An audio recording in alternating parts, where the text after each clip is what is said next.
Hello and welcome to Jackson's Job. Hi y'all, it's still blazing hot, so let's make a no-bake lemon meringue pie. It is a very good recipe, but it's a bit time-consuming and there's a lot of steps, including a lot of stirring. Thankfully, you can break this up over the course of a few days if you like, but do plan to spend a few hours in the kitchen when you make this. The first thing you will need is some lemons, and boy do we have them. You want to look for lemons without too many blemishes or brown spots. This one does have a little bit of browning, as you can see, but it's still pretty firm. It has a good weight to it and gives slightly when you press into the fruit. And it smells very pleasant. This other lemon is just a little underripened along the stem and blossom ends, so we're going to hold off on using this one for a few days. Now this one is perfect. It has a very great heavy weight for its size, which means there's a lot of juice in there. The color is bright and yellow with very little blemishes. When pressed gently, the give is just right and it has a very fragrant smell. But what if you don't have any lemons on hand? Well, we have created this recipe to also work with bottled lemon juice. So let's get started, as this recipe has a lot of parts. For the crust, you're going to need 1¼ cups of crushed graham crackers. That is 140 grams or about 9 full sheets. You can get a bag and a rolling pin or a blender to make quick work of this step.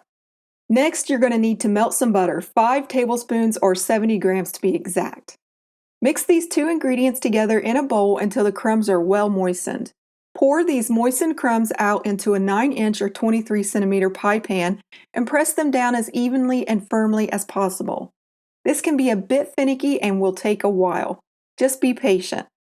You can also run to the store and buy one of those ready-made crusts. I won't judge. I have found glassware or aluminum pans to be the easiest to work with when it comes to no-bake crust, but when you use ceramic or stainless steel, be prepared to start hurling words as it frequently flies out of the pan and onto the workbench just as you're making progress. It's very frustrating to work with those two materials. One fun thing to make this pie your own is to use a variety of crushed cookies. You can use virtually any cookie you like that pairs with lemons. I sometimes like to crush up shortbread for a very delicious alternative. You just want to make sure you have that same amount, 1¼ cups or 140 grams, and you want them finely crushed.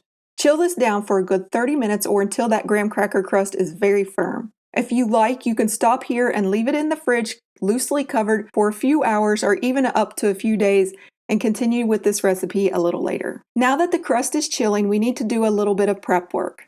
First, you want to rinse your lemons with clean water for 30 to 60 seconds and dry them well. You will need 2 to 3 lemons for this recipe. Now that we have them cleaned, we want to zest them. You only want to zest until you see a pale yellow. After you have zested your lemons, gather up the zest into a small container and set this aside. You now need to juice the lemons. Rolling the fruit with the palm of your hand can help you juice the lemons more easily, especially if you don't own a juicer. Cut the lemons in half between the stem and the blossom ends, or the pointed ends, and squeeze the lemon into a small bowl or cup. If you have a sieve or a strainer, this is a good time to use it to catch all those seeds. You also can decide at this point whether or not you want to include some of that pulp for some texture. I will leave that up to you. Picking up a small juicer that's a few dollars is worth it if you plan to work a lot with lemons, but it is not necessary. You can do this all by hand, and some people find pressing into the fruit with a spoon helps them juice it easier. Once you have 1/2 cup or 120 milliliters of juice, you can stop juicing. Add 1 teaspoon or 1 gram's worth of zest to the juice. You could use more, up to a tablespoon or 3 grams of lemon zest if you really want an intense and zippy pie. Next, you're going to need 1 tablespoon of butter, margarine, or vegetable oil spread for this recipe. That's 14 grams. Now let's prepare some of our ingredients for the lemon filling. You will need 1/2 cup plus 1 tablespoon of flour, that's 84 grams. This amount of flour is needed to thicken the filling to a pudding-type consistency. If you only use 1/2 cup, it won't hold its shape well, and any more the filling becomes both rubbery and claggy. Add in 1 cup or 200 grams of granulated sugar. Now we want to add just a pinch of salt, about 1/8 teaspoon or 0.625 grams. This salt is just to help balance out that sweetness, enhance the lemon, and marry all the flavors together.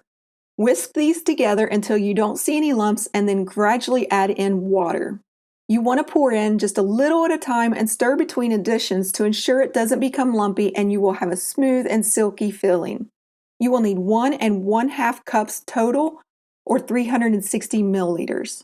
Once you have this sugar mixture prepared, we're going to set it aside. Let it just hang out for a while. It'll dissolve some of that sugar as it just passively sets around, and you go on to the next step. This brings us to separating 4 large eggs, which weigh about 200 grams out of the shell. Pay close attention to this step and use a separate container to separate those yolks from the whites.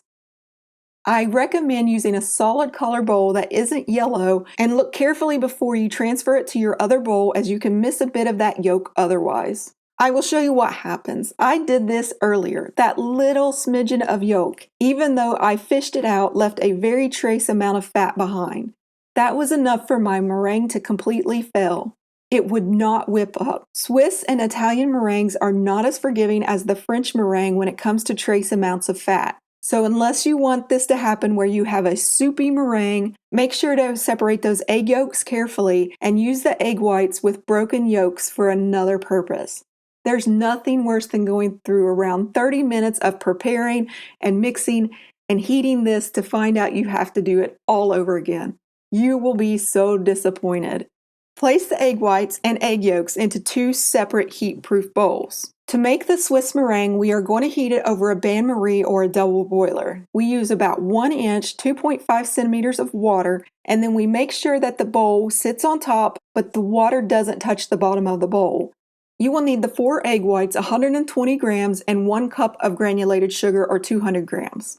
You want to whisk these together briefly before placing it on the heat, as it will help prevent those egg whites from turning into scrambled eggs. And yes, you do need at least 1 cup of granulated sugar, or you really risk overcooking those eggs before it has a chance to heat up and melt that sugar. Turn the pan of water onto a medium or medium-high heat and allow it to come up to a simmer. You want that to be around 180–185 degrees Fahrenheit or 82 to 85 degrees Celsius. You never want this to come to a boil if you can help it. Boiling the water can scramble the eggs quickly, and it leads to scalds, especially when you're removing that bowl. It's better to turn up and turn down the burner as needed to control that temperature. Place the bowl on top of a saucepan while holding it with either an oven mitt or a thick dry towel. You want to whisk this continuously until that sugar melts, the egg whites foam up, and the temperature gets to around 160 to 169 degrees Fahrenheit. That's 71 to 76 degrees Celsius. If you get any farther than this temperature range, you are going to risk the eggs not only cooking, but breaking down those proteins to the point the meringue won't whip up at all.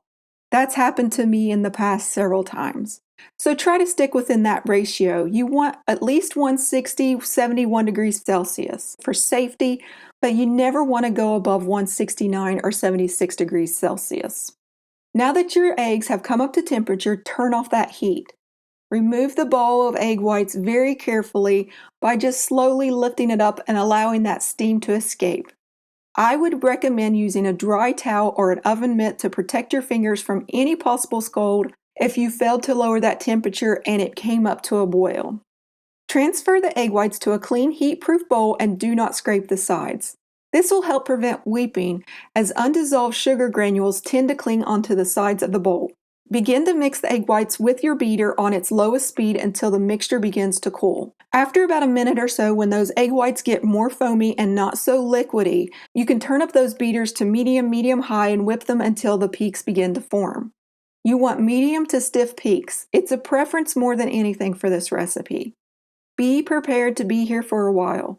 My old mixer made quick work of this, about 8 minutes or so. This cheap new mixer I'm using is pretty puny, and it takes about 20 minutes to whip these up. If everything went well, you will start to see tracks forming, and when you tilt the bowl, it will start to cling instead of sliding around. Eventually, you will get to peaks, and the bowl can even be inverted with the meringue staying in place like you see here. Once you are at this stage, you are now ready to move on to the lemon filling. Set this meringue aside and let's grab that pan of sugar flour mixture from earlier and place the lemon juice, zest, and butter that's been chilling in the fridge nearby on the counter. Be sure to take that pie shell out of the fridge or take off that cover if you purchased it and set it near the lemon juice. Turn the heat to a medium-high and allow this mixture to slowly come to a gentle bubble while continuously whisking. At first it's going to be very fluid, But as it heats up, the next stages happen pretty rapidly. It will begin to turn very shiny and nearly translucent as it becomes quite thickened. Continue to stir until you see this mixture starting to bubble with a thick plop plop kind of bubble. You want to reduce the heat just slightly so you don't get burned and whisk continuously for 2 whole minutes. This mixture will become quite viscous and harder to stir as you go. Keep it up until you reach either the 2-minute mark or you reach 185 degrees Fahrenheit or 85 degrees Celsius in temperature. After you have reached 2 minutes or the appropriate temperature, remove the mixture from the heat. Carefully put a small amount of this hot mixture into the 4 egg yolks, about 80 grams, while whisking the egg yolks constantly. You want only a small amount at first, about a 1/4 cup or 60 milliliters, to temper those yolks. Tempering simply means you are bringing those egg yolks up slowly in order to avoid cooking them immediately and scrambling them. You don't want scrambled eggs here. Whisk this small amount into the egg yolks. You can now add 1/4 to 1/2 of the mixture into the yolks while continuing to whisk. Then you want to carefully transfer it back to the pot. Be super careful with this part of the recipe and be aware of your hands. This was the first of 2 very brutal burns I have received in a long time when I was creating this recipe. I will let you see the exact moment so you can avoid this terrible mistake I did. I was not paying attention to my hand movements and I crisscrossed my hands and used a metal measuring scoop to scoop out the thickened sugar mixture. Not only did I drip some of this molten sugar onto my hand, I touched it with the super hot metal cup at the same time. That was so extremely painful. It was one of the worst burns I have received in my life. So please be extremely cognizant of your hands and do not make this when you are tired or distracted or you have a lot of things going on. And do not crisscross your hands. It was a very simple mistake, but it was a costly one. It took weeks for it to heal.